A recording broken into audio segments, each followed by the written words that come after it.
Peut-être la reconnaissance internationale à grande échelle pour Fernando Donofrio. Dans son atelier de Guebwiller, le plasticien prépare son départ pour la Tunisie.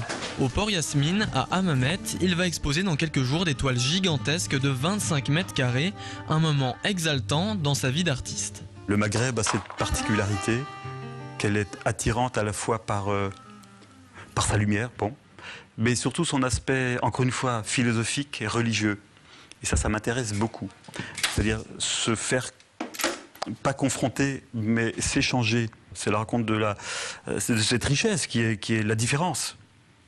Moi, ça ne m'intéresse pas de croiser des semblables à moi. Enfin, me regarder dans un miroir, ça ne m'intéresse pas. Ce qui m'intéresse, c'est de croiser d'autres visages avec tout ce qu'il y a à l'intérieur. C'est ça qui est intéressant.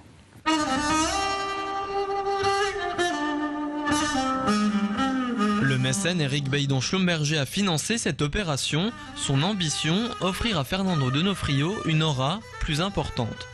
Alors ce qui m'a frappé au premier regard dans le travail de Fernand, c'est justement sorti de nowhere, de nulle part.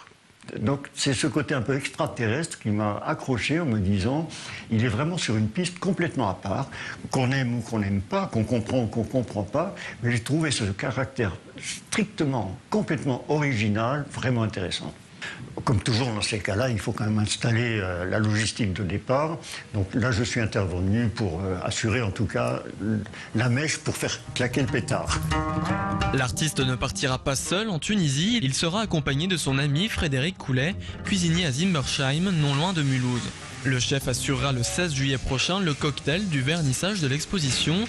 La nourriture se voudra aussi artistique que les toiles du peintre. Nous avons un cocktail pour 1000 personnes sur le port de Hammamet où les toiles vont être exposées. Le but du jeu, c'est de faire un chemin initiatique entre la cuisine et la peinture. Donc Fernand va créer une toile verte, je fais des produits verts, montés sur plaques de verre, dont les gens vont se promener et vont manger que des produits verts. Deuxième toile, produits rouges, les gens vont manger que des produits rouges. Je pense que c'est un beau projet de pouvoir consacrer une exposition ethnoculturelle. Je trouve que c'est un bel échange entre la Tunisie et la France. L'exposition se tiendra du 16 au 31 juillet prochain à Hammamet.